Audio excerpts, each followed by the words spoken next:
안녕하세요. 책 읽어주는 여자 에젤 강미경입니다. 지구촌은 나의 목장이다 라고 외치시면서 미주 최대 한인교회인 동양선교교회를 이룬 임동선 목사님이 만난 하나님 한번 만나보세요. 성령 충만 없이 능력 있는 목회자가 된다는 것은 어불성설이다. 영역은 끊임없는 기도 생활과 성경을 읽는 데서 이루어진다. 주의 종은 그 누구라도 감히 넘보지 못할 영역을 쌓아야 한다. 신학교 졸업을 앞두고 내 기도 제목은 하나님의 능력을 유감없이 드러내는 목회자가 되게 해달라는 것이었다. 한 학기만 있으면 졸업을 하기에 더 많은 기도가 필요했다. 그래서 기숙사에서 함께 사는 신학생들과 기도하러 먼 길을 떠나기로 의논했다. 마지막 학기인데 우리 서울을 훌쩍 떠나보자고. 좋지, 좋은 추억이 될 거야. 기왕 마음 먹고 떠나는 것 큰 불을 받고 돌아와야 해. 성령의 불 말일세. 성령의 불을 뜨끈뜨끈하게 받고 오자고. 의기투합해 강원도 오대산으로 향했다. 상원사로 올라갔다. 상원사는 강원도 평창군 오대산에 있는 월정사의 말사다. 이 절에는 우리나라에서 제일 오래된 종 국보 36호인 동종이 보관되어 있는데 신라 성덕 여왕 때 제작된 것이다. 우아하기로 이름난 이 종은 두 쌍의 비천도가 새겨져 있어 이를 보려고 오는 이들이 평일에도 줄을 이었다.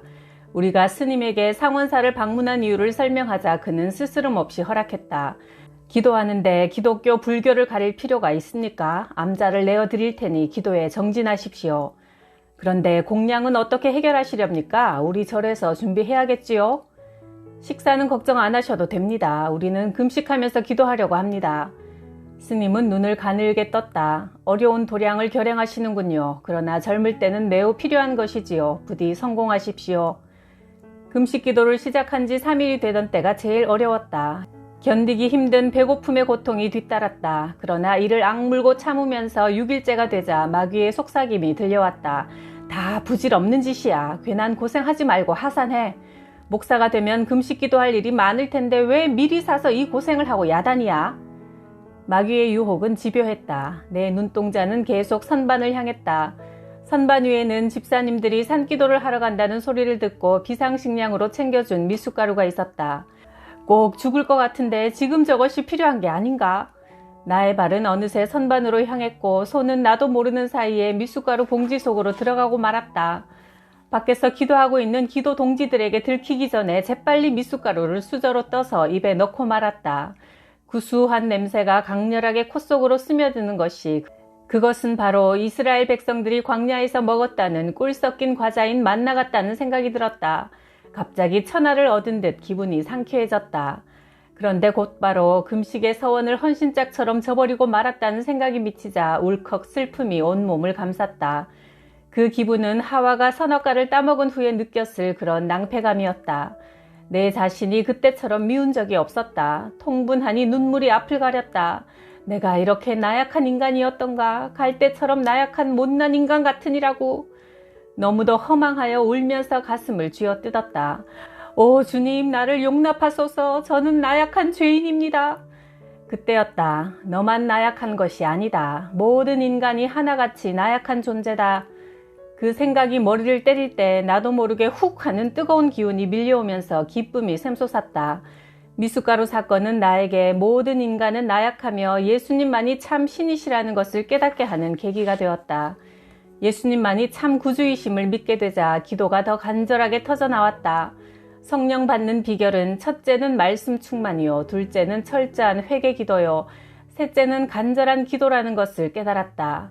그날 저녁이었다. 방에 들어와 연약한 내게 성령의 능력을 부어주시라고 더욱 힘써서 기도하는데 온 방에 불이 가득하더니 그 불이 힘있게 움직이며 돌아다니는 것이다.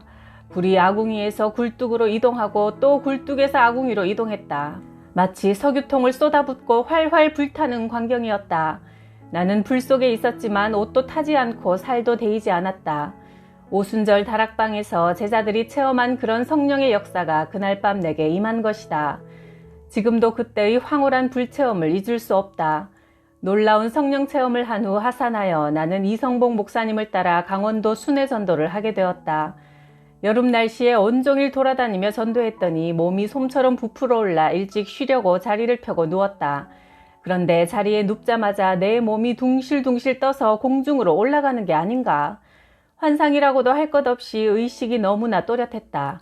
순간적으로 너무 놀랍고 두려워서 도움을 청하려고 큰 소리를 쳐보려 했지만 어찌된 일인지 소리가 입 밖으로 터져나오질 않았고 일어나려고 해도 전혀 손발이 움직이지 않았다. 내 몸은 계속 하늘로 떠올라갔다. 그렇게 정신없이 하늘로 올라가다가 알지 못하는 곳에 닿게 되었다.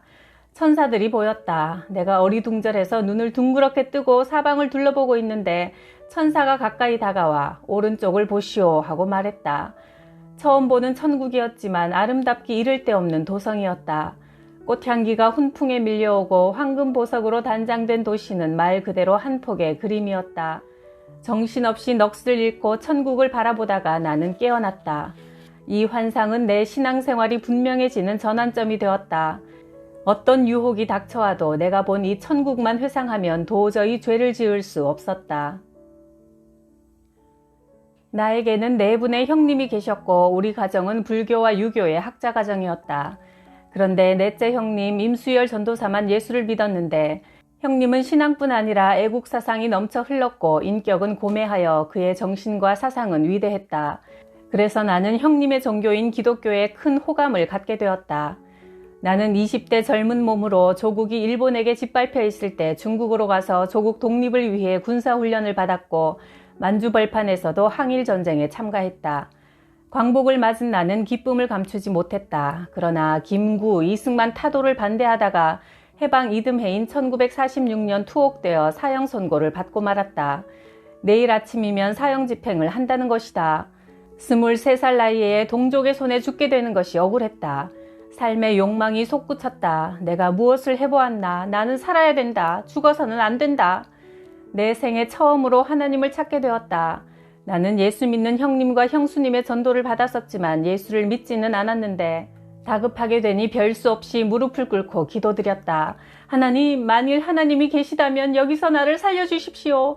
저를 살려주신다면 우리 형님같이 신학을 공부해서 하나님을 위해 일하겠습니다. 애끓는 기도를 드리는데 나에게 이상한 세 마디의 음성이 들려왔다. 안심하라. 죽지 않는다. 너는 나의 일꾼이 될 것이다. 어두운 구름이 벗겨지고 폭풍우가 그치는 것 같은 평안이 찾아왔다. 만일 죽는다면 그날이 마지막 날 밤이었다. 그러나 죽지 않는다는 계시와 응답을 받은 나는 단잠을 이룰 수 있었다. 푹 자고 나니 몸이 개운했다. 아침에 군인 2명이 와서 나를 끌고 가더니 트럭에 태웠다. 나는 사형장으로 가는 것이 아닌가 하고 살폈다. 그런데 트럭은 평양으로 달렸다. 평양에 도착하자 숭실대학 자리인 공산당 본부 4층 꼭대기에 있는 김일성 방으로 나를 데려갔다. 그곳에는 내가 아는 훌륭한 애국자 박성환 씨가 있었다. 그가 김일성에게 나를 대변해 주었다. 임동선 청년은 남쪽 스파이가 아닙니다. 남쪽에서는 공산당으로 몰려 유치장 생활도 했습니다. 내가 잘 아는 청년입니다. 나라를 사랑하는 마음이 크기 때문에 때로는 오해를 받습니다. 신분을 보장하니 이 사람에게 자유를 주십시오. 김일성은 껄껄 웃으며 말했다. 나는 동무 같은 훌륭한 청년들이 필요하니 내 곁에 남아 평양인민위원회에서 일을 하시오. 김일성의 말은 그대로 법이었다. 그러나 나는 김일성이 조국을 분탕짓할 몹쓸 잘하는 걸 알았기에 어떻게든 탈출하려고 이렇게 말했다. 이곳에서 일하는 것도 중요하지만 먼저 서울대학교에 가서 백남훈 교수 밑에서 경제학 공부를 하고 돌아와 충성하겠습니다. 당시 백남훈 교수는 일본 와세다 대학에서 정치경제학을 전공하고 돌아와 대학 강단에서 후학들에게 큰 영향력을 끼치던 분이셨다. 김일성은 쾌히 승낙하고 38선을 넘어갈 수 있는 증명서를 발급해 주었다. 나는 곧바로 남쪽을 향해 달렸고 38선을 넘는 순간 그 증명서를 빡빡 찢어버렸다. 선 하나를 넘는 순간 이제 나는 살았구나. 자유가 참으로 귀하구나 생각했다. 새가 새장에서 풀려나듯 호랑이가 철창에서 뛰어나오듯 그렇게 기뻤다.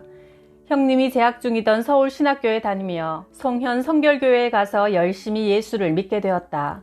나를 죽음 직전 살려주신 하나님 앞에 충실한 종이 되기 위해 매일매일 성경을 읽고 찬송 부르며 기도했다. 내 생활은 은혜와 감사로 가득했다. 이제 내 생명은 내 것이 아니라 하나님의 것이었다.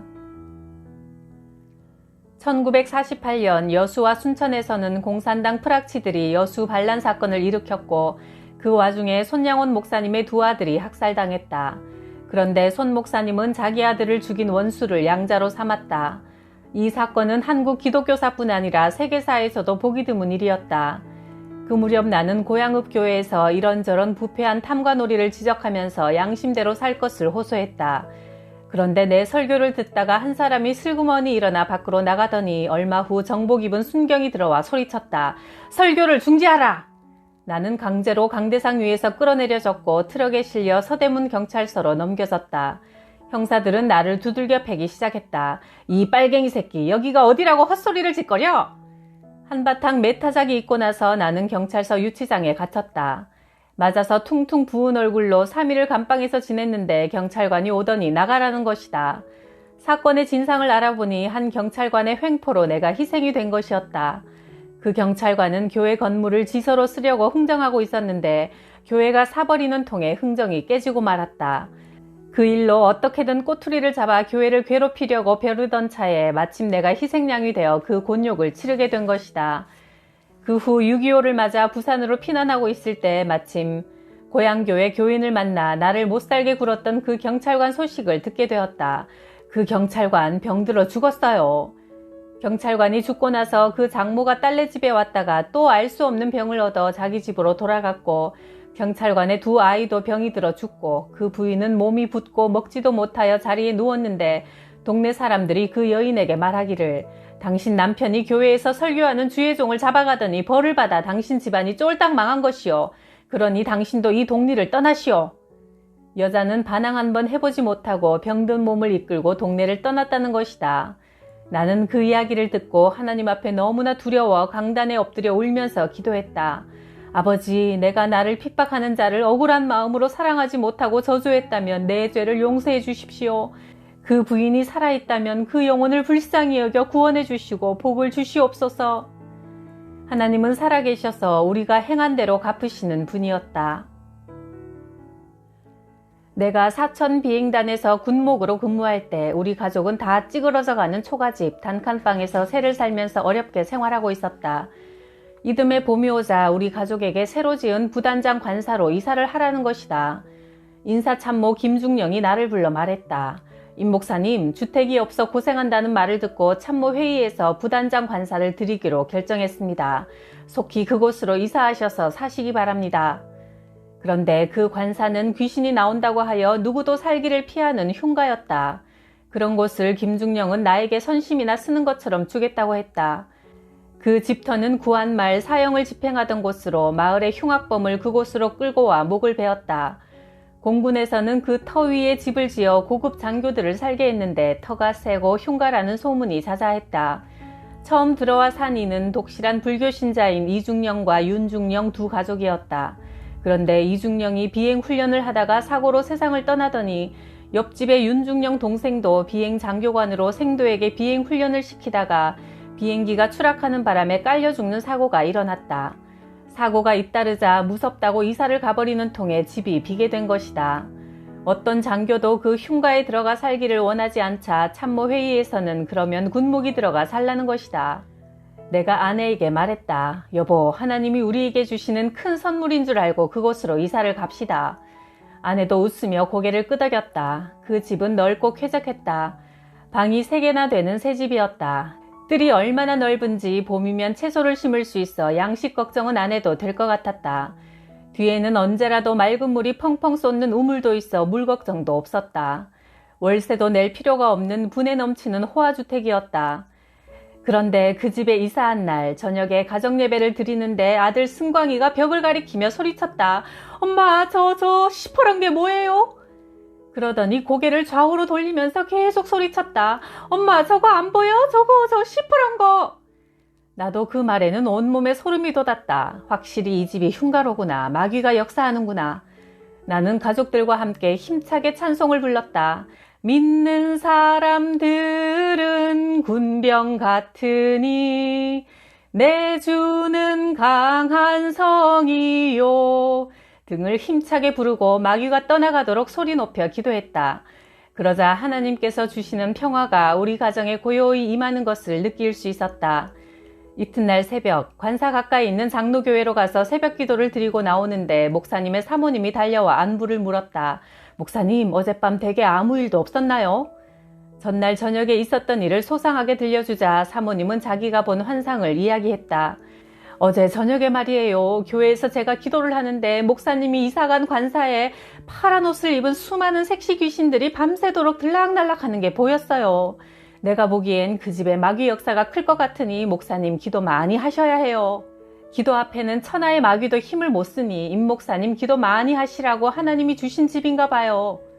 그 집으로 이사간 후로는 가정 예배를 충실히 드렸고 찬송과 기도도 많이 했다. 그렇게 흉가라고 남들이 무서워하는 집으로 이사가서 나는 둘째 딸을 선물로 받았고 대위로 승진했으며 서울 공군본부 군목실장으로 영전되어 다시 서울로 올라갈 때까지 그 집에서 만 3년을 평안하게 잘 살았다. 미국 군목학교에서 5개월간 있는 동안 제1침례교회에 출석했다. 그곳에서 정말 주를 위해 헌신하는 믿음의 여인을 만났다. 50세의 미세스 캐로는 주일이면 오갈 데 없는 유학생들을 자기 집으로 초청하여 저녁 식사를 대접하곤 했다. 주로 아시아 학생들이다 보니 일본 유학생들도 많았다.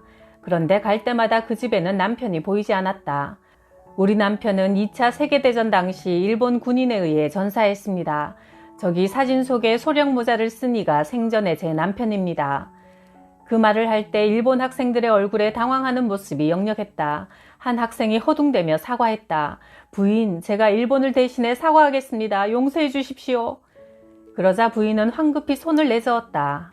아닙니다. 불행한 전쟁이 문제일 뿐이지요. 미안해할 것 없습니다. 절대 그런 생각하지 마세요. 예수를 믿는 자들은 다 한 가족일 뿐입니다. 그녀는 일본인이라 하여 적대감을 갖지 않았고 일본 학생들을 기꺼이 집으로 초청해 저녁을 먹였다. 그때 나는 바로 저것이 그리스도의 사랑이구나 하고 느껴 큰 감동을 받았다. 1959년 공군 군목으로 있을 때 공군 업무 창립 기념 예배를 여의도 공군본부 군인교회에서 드리게 되었다.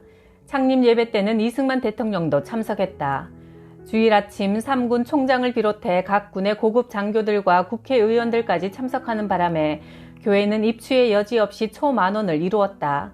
대통령 내외부는 강대상 맨 앞자리에 자리를 마련했다. 이윽고 대통령이 참석한 가운데 예배가 시작되었다. 설교 시간에 나는 이사야 6장 1절에서 11절을 본문으로 부름받은 이사야라는 제목의 설교를 시작했다. 나라를 사랑하는 예언자 이사야는 우시야 왕이 죽은 후 분단된 조국과 혼란한 사회와 북방의 강국 아수르의 침입으로부터 위기의식을 안고 하나님의 성전에 들어가 기도하다가 하나님의 빛 앞에서 자기의 부족함을 발견했습니다.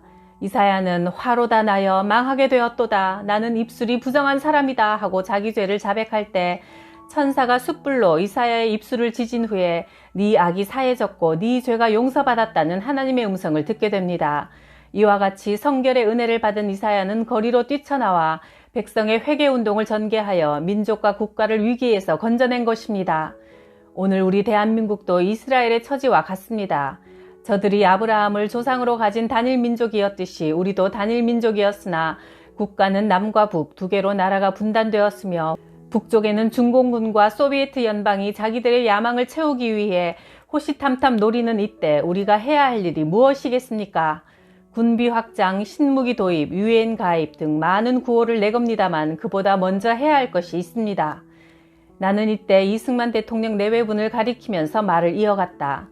이사야가 먼저 회개함으로 파탄에 빠진 국가를 건져내었듯이 저 경무대에서부터 철저한 회개가 있어야만 이 나라에 하나님의 복이 임하고 살 길이 열릴 것입니다. 그때였다. 이승만 대통령의 얼굴에 경련이 일었다. 가뜩이나 중풍기가 있었는데 내 회개 촉구 발언에 더 경직된 것 같았다.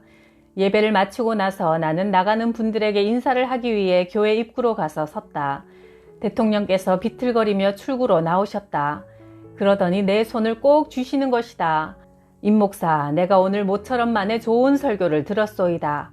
부디 오늘 같은 그 설교를 방방곡곡에 다니면서 외쳐주시오. 역시 큰 사람이구나. 대통령이 된 사람은 뭔가 달라도 달라. 대통령이 나가고 나자 나를 아끼던 사람들은 그제야 안도의 숨을 내쉬었다. 내가 대통령을 겁도 없이 손가락으로 가리키면서 회개하라고 외칠 때 그들은 오한을 느꼈다고 한다. 젊은 목사 한 사람 희생되겠구나. 구약의 예언자들 중에는 목숨을 내놓고 직언하다가 죽은 이도 있었다. 내 소망도 바로 그런 것이었다. 영국의 존 웨슬리 목사는 목사가 되어서는 첫째 설교 준비, 둘째 이사 준비, 셋째 죽을 준비, 이 세 가지를 준비해야 한다고 하지 않았던가. 6.25 전쟁이 한창일 때 나는 낙동강을 건너 부산으로 가려고 했다. 안 됩니다. 지금 수심이 깊어 배가 아니고는 건너기 힘듭니다. 사람들은 말렸지만 그러나 어떻게 하든 나는 낙동강을 건너야 했다. 나룻배가 없으면 헤엄을 쳐서라도 건너가야 했다. 낙동강 물은 비가 와서 붉은 흙탕물이 되어 도도히 흐르고 있었다. 물살이 셌지만 한 손으로는 헤엄을 치고 한 손으로는 성경을 붙잡고 낙동강을 건너리라 마음먹었다. 처음엔 강물이 세어봐야 얼마나 세랴 했지만 그게 아니었다. 강은 황하가 되어 무섭게 굽이쳐 흐르는데 흡사 바다와 같았다. 한 손으로는 헤엄을 치고 한 손으로 성경을 쥐고 있는 것은 물이었다. 위기에 처하자 내 입에서 기도가 터져 나왔다. 주님, 이 강을 무사히 건널 수 있게 하옵소서. 여호와 하나님은 도도히 흐르는 홍해도 멈추게 하시고 마른 땅으로 만드셔서 이스라엘 백성이 그 바다를 육지같이 건너게 하지 않으셨습니까? 하나님, 나를 도와주십시오. 강 한복판에서는 온몸이 물에 잠겼지만 성경만은 놓지 않았다. 내가 이렇게 결사적으로 목숨을 걸고 강을 건너는 광경을 강 건너편 초소에서도 지켜보고 있었다. 내 몸이 물속에 잠겼다가 다시 떠올랐다가 계속하며 결사적으로 건너오는 모습을 지켜보던 두 경비원이 뛰어와 나를 붙잡아 일으켜서 내 신분을 확인하고는 박수를 쳐주었다. 강을 건너면서 나는 어찌나 힘이 들었던지 정신이 아득해서 강 모래 위에 벌렁 쓰러져 버리고 말았다. 실신한 나를 초소병들은 수족을 주물러 깨어나게 해주었다. 그때 범람한 물속을 함께 동행한 성경을 아직도 나는 가지고 있다. 그 성경은 내가 처음 예수를 믿을 때부터 가지고 다녔던 것으로 신학교 때는 빨간 줄 노란 줄을 치며 장마다 빼곡히 적어놓아 내겐 목회용 대백과 사전이다. 미국 신학교에서 이 성경을 본 한 미국 교수가 의외의 제안을 했다. 이만하면 목회할 것 같으니 그만 묻고 합격시킵시다. 그 말에 내 성경을 펼쳐본 다른 시험관들도 공감하여 졸업고시를 만장일치로 통과하게 해주었다. 다 달아 고물처럼 보이는 성경이지만 나와 일생을 함께한 내 분신이다.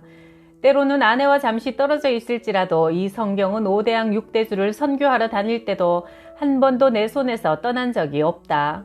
나는 저 하늘나라에도 이 성경을 들고 함께 입성할 생각이다.